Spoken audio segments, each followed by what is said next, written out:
c'est ça. Moi, je salue déjà votre parcours parce que je vous suis régulièrement. Et je ne vais pas entrer dans les détails pour féliciter. Public des gens qui ont ça. Alors, je trouve que beaucoup de choses ont été déjà expliquées. Et voilà, nous avons sollicité l'union de tous. Parce que nous trouvons que les honorables, peut-être que vous êtes un peu généralisé, s'il faudrait au moins faire allusion à une unité, bon, les jeunes trouvent qu'il est important de les fournir directement.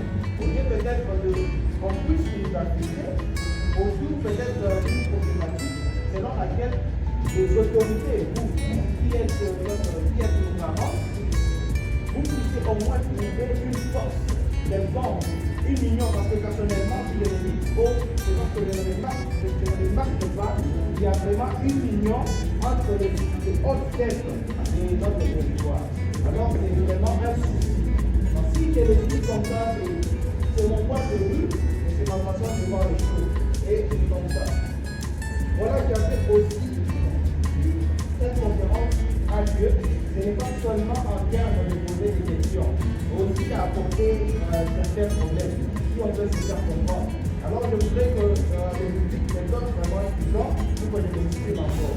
Aujourd'hui, chers honorables, conformément aux informations, les jeunes de notre territoire, par exemple, ils savent réellement qu'une fois que l'honorable député d'État a été élu le budget, il doit nécessairement construire notre territoire, par exemple.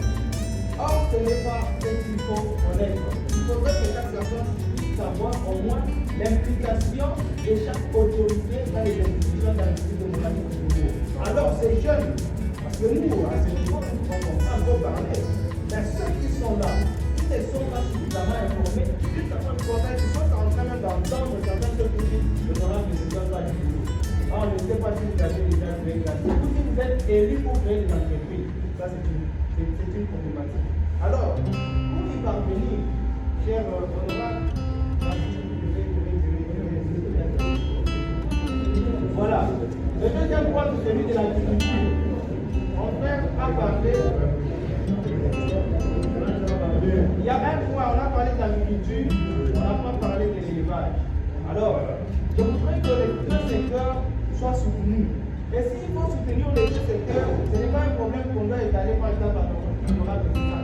Mais c'est un problème qu'il faudrait au moins impliquer dans les têtes de nos jeunes. Personnellement, je vais avoir des idées, mais pas la chance de voyager. Au moins, l'honorable a la facilité de voyager vers un ministre. Autant de points qu'il faut. Alors, organiser, il peut aussi, vous voyez que j'ai le leur pouvoir, organiser des formations avec les jeunes, au moins moderniser ce secteur, l'agriculture et l'élevage. C'est dans le problème.